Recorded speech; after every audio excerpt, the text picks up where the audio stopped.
lucu. Itulah satu kata populer yang diungkapkan seseorang tatkala melihat seekor anjing. Tidak hanya bagi manusia, anjing-anjing itu pun terlihat menikmati interaksi semacam ini.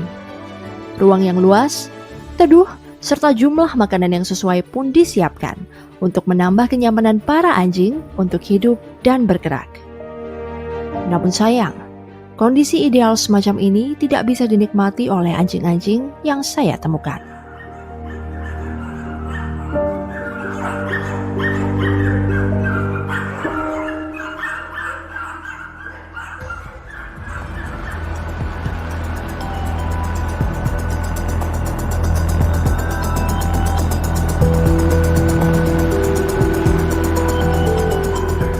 Pada 2022, sebuah investigasi dilakukan oleh People for the Ethical Treatment of Animals atau PETA Asia. Dalam sebuah video berdurasi 1 menit, diperlihatkan sebuah tontonan mencengangkan. Hewan-hewan ini dipaksa untuk memproduksi anak anjing sebanyak-banyaknya. Sayangnya, praktik semacam ini jamak dilakukan dengan dalih memenuhi permintaan pasar. Atas adanya video ini, saya ingin melihat lebih jauh bagaimana bisnis jual beli anak anjing dilakukan. Saya pun berbicara dengan Mercy Andrea, perwakilan PETA untuk kawasan Asia. Sebenarnya kita memang nggak cuma di Asia doang, di seluruh dunia itu kita ada investigasinya, gitu ya. Dan apa yang kita temukan, kebetulan nih di Indonesia juga kita temukan memang kondisinya itu mirip, hampir selalu seperti itu. Kami ada investigasi di banyak tempat, memang di setiap tempat kita ada, informan kami juga ada, namun kami tidak bisa menginformasikan siapapun demi keamanan pihak kami dan juga mungkin keamanan pihak yang diinvestigasi juga. Dan kebetulan yang di video yang ditemukan kemarin itu adalah di Jawa Barat.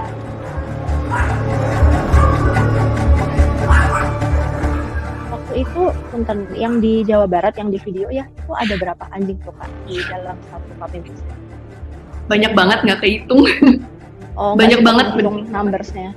Ya, kita nggak bisa menghitung karena kan itu juga nanti begitu punya anak ada yang mati, ada yang sakit, ada yang infeksi segala macam, itu beneran udah kondisinya tuh kayak ternak, kayak kandang ternak yang rame banget gitu. Puluhan, ratusan? Bisa, karena bulunya aja tuh udah out-out, udah nggak jelas, kayak antara satu sama lain juga sebelah juga kita nggak tahu karena banyak yang gimbal, banyak yang nggak dimandiin, banyak yang kutuan, laletan, terus kotoran di mana-mana, makanannya juga, minumannya itu bahkan ada kotorannya juga, jadi udah kecampur aduk semua, sekacau itu sih sebenarnya. Tapi demand-nya itu, permintaan pasar masih sangat banyak karena glorifikasinya banyak banget. Anjing jadi objek, salah satunya adalah anjing yang jadi objek di sosial media ya. Dipakein baju, dibawa jalan-jalan, terus udah gitu diikutin show ini itu kan sangat mengglorifikasi dia sebagai komoditas untuk show. Tapi kita belum tentu memperhatikan well-being atau kesejahteraannya dia itu seperti apa. Aksi serupa juga dilakukan oleh segelintir orang yang peduli akan nasib hewan berbulu ini. Dia adalah Yurike Lancer. Pendiri pusat adopsi anjing bernama Dogs Need Love ini juga menyadari ada praktik puppy mills di sekitar tempat tinggalnya. Ia mengatakan, menjamurnya bisnis jual beli anak anjing disebabkan oleh harga yang menggiurkan. Tidak hanya itu, ketidaktahuan masyarakat tentang ganasnya pabrik anjing acap kali membuat keberadaan bisnis ini tidak pernah terekspos. Mill di Indonesia ini sebenarnya sudah banyak, dari mulai kita bilangnya backyard breeder sampai yang memang udah masif produksinya, tapi sayangnya nggak banyak yang terekspos. Sekarang kita coba lihat di satu jalan di area Menteng itu sudah dari saya kecil, udah dari 30 tahun yang lalu itu selalu ada yang jual anjing di jalanan. Nah itu nggak pernah berhenti. Mungkin sebelum saya ngeh waktu kecil itu mungkin udah terjadi juga, tapi nobody cares, nggak ada yang peduli, nggak ada yang berusaha stop situasi itu atau mau tahu, dan selalu ada yang membeli di situ. Jadi problemnya dengan puppy mill ini ada dua, ada satu memang yang khusus dari awal sengaja memproduksi banyak anak anjing untuk mensuplai kepada banyak demand, tapi ada juga dari breeder yang memang awalnya tidak niat untuk memproduksi berlebihan, tapi karena manajemennya kurang, dia akhirnya secara bertahap menimbun banyak anjing. Nah, akhirnya mereka jadi penumpukan banyak anjing itu, akhirnya mereka ya kita sebut juga puppy mill karena in sama out-nya nggak seimbang. Saya mendatangi sebuah eksibisi dan jual beli anjing di sebuah mall di Jakarta. Beberapa anak anjing yang saya lihat berasal dari beberapa jenis spesies asal luar negeri dan ada pula yang campuran. Ramainya pengunjung kala itu mengingatkan saya pada kegelisahan Yurike. Menurutnya, anjing kecil lebih menarik dibandingkan dengan anjing dewasa. Itulah mengapa produksi anjing terus berjalan. Pertanyaannya, kemanakah anjing-anjing yang menua karena tidak laku dijual? Sekarang kan lagi lumayan marak deh ya penjualan anjing puppies di mall. Di pet shop dari dulu udah ada. Saya tuh sempat tanya di pet shop itu sistemnya konsinyasi bukan sih? Jadi kalau anjing nggak laku dibalikin lagi nggak sih ke breedingnya? Ternyata enggak, mereka beli putus. Jadi itu juga ada possible penumpukan anjing berarti kan di pet shop itu gitu. Jadi kalau anjing itu nggak laku, kemana dia perginya? Itu kan harus dipertanyakan. Semudah itu ya menjual anjing. Layaknya bisnis pada umumnya, pabrik anak anjing hanya akan tutup saat mengalami kerugian. Hal ini terjadi ketika banyaknya penumpukan anjing di pabrik tidak diimbangi oleh penjualannya. Yurike pun sempat bernegosiasi dengan salah satu pemilik pabrik anak anjing di kawasan Jabodetabek. Bersama dengan rekan sesama pecinta hewan, Michelle dari komunitas Biskuit Almond Soya Muffin, keduanya memiliki misi melakukan penyelamatan anjing-anjing di pabrik tersebut.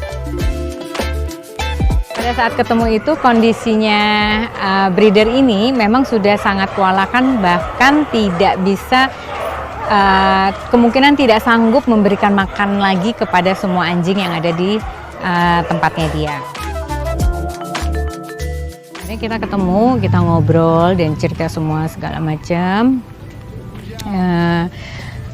Ada 2-3 kali ketemu lah. Pada saat itu dia bilang dia sudah melakukan beberapa pendekatan ke orang-orang lain dan bukan salah satu, 3 breeder, mungkin 3 breeder yang lumayan besar yang sudah melakukan bidding dari mulai nilai 150 juta atau berapa sampai ke 300 juta untuk angkut semua anak-anaknya dia. Dia bilang nih dia tunjukin WhatsApp-nya udah ada bidding semua segala macam. Sekarang bidding paling tinggi 500 juta. Masa iya kita sanggup gitu kan 500 juta untuk membayar? Ya udahlah kasih kita nih, kita bayar 500 juta. Nggak mungkin sesimpel itu juga gitu kan. Jadi ya itu gunanya kita banyak ngobrol dan kita lihat juga bahwa memang sebenarnya hatinya dia tuh masih ada untuk mikirin anak-anak ini supaya gimana caranya nggak terlantar. Karena dia sendiri sudah beberapa bulan terakhir ini sudah mulai khawatir bahwa mungkin cuma bisa ngasih makan sampai bulan Juni, akhir Juni, dan dia sendiri sudah stop breeding dari 6 bulan yang lalu, dan itu udah nilai poin buat kita, buat nilai plus buat kita. Jadi kita lihat bahwa sebenarnya memang sudah ada niat dari dia untuk berhenti. Kalau memang pengen selesai, ya udah selesaikan semuanya, mulai hidup baru, jangan istilahnya melakukan hal yang sama lagi, dan kita akan coba bantu untuk carikan semuanya ini adopter, mereka semua punya hak untuk hidup normal seperti itu. Dia memang minta kompensasi, tapi kita tegas ngomong sama dia, kita tidak mau melakukan berdasarkan transaksional untuk menebus anjingnya. Jadi yang kita lakukan adalah karena kita lihat beberapa asetnya di sana itu lumayan juga nilainya, kandang-kandang breeder bagus itu memang kandangnya memang mahal-mahal, lumayan gitu kan. Yuriko memperlihatkan langsung kepada saya kandang-kandang untuk mengurung anak-anak anjing yang ia selamatkan. Dari situ saya mendapatkan gambaran lebih lengkap tragisnya hidup anjing yang dipaksa melahirkan berkali-kali. Ada 4 kandang, satu kandangnya itu ada yang susun 3, ada yang susun 2, ada yang susun 4. Ini idealnya satu bilik ini untuk berapa? Kalau di kita dengan space seperti ini, satu section ini kan ada sekatnya ya, bisa dilepas sekatnya. Satu section ini kita hanya taruh 1 anjing kecil. Nah, di sana mereka hanya punya 4 kandang ini yang susun, sementara anjingnya ada ratusan. Jadi satu tempat ini mereka bisa diisi 5 sampai 6 anjing. Gitu. Jadi bisa dibayangin mereka tidur aja, nggak bisa tidur yang selonjoran gitu. Di luar itu pasti kan ada yang pupu, ada yang mau makan.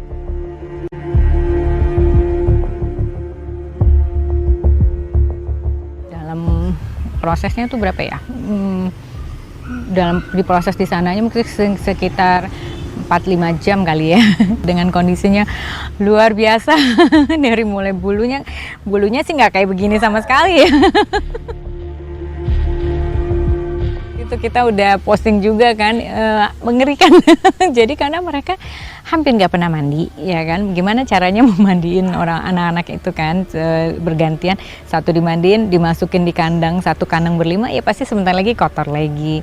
Dan mereka kan, ya mohon maaf, mereka tidur, berdiri, duduk itu di atas pupunya mereka, ya pastinya, ya kan? Jadi berantakan banget.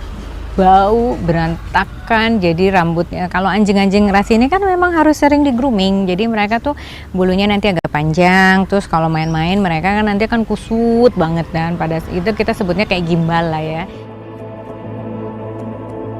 Kurangnya atensi terhadap isu pabrik anak anjing menyebabkan sulitnya melacak praktik ini di lapangan. Berdasarkan informasi yang kami dapat secara terpisah dari peta Asia, tidak bisa dipastikan ada berapa pabrik anak anjing yang beroperasi di Indonesia. Namun, diperkirakan ada ribuan hingga puluhan ribu anjing yang dipasok untuk industri toko jual beli hewan dan penjualan pribadi.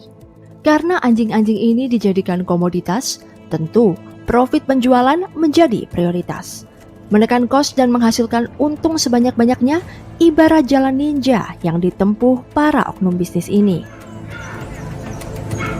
Dengan beberapa evidence dari video maupun foto, termasuk yang paling akhir adalah peta Asia, itu kondisinya semua seperti itu. Anjing tidak pernah keluar dari kandang, dan anjing purpose-nya ya hanya untuk lahiran dan kawin, lahiran, terus saja seperti itu gitu loh. Dan kadang-kadang dilakukan tidak secara natural, jadi tidak secara alami, mereka paksa. Nah, yang kenyataannya di puppy mills, kalau misalnya mengikuti pola naturalnya, habitat naturalnya mereka, itu mereka hanya bisa produksi 1 ekor itu 2 kali setahun. Nah itu ya rugi buat bisnis. Nah pada saat itu mereka kadang-kadang melakukan suntikan hormonal yang membuat percepatan proses untuk mereka bisa masuk ke masa reproduksi lagi. Tidak berhenti sampai sana, mudahnya mendistribusikan anak anjing di platform online bisa menjadi masalah tersendiri. Hingga saat ini, platform online memang masih memperbolehkan kegiatan jual beli hewan dengan kebijakan tertentu. Misalnya, hewan yang hendak dikirim wajib memiliki berbagai surat pendamping.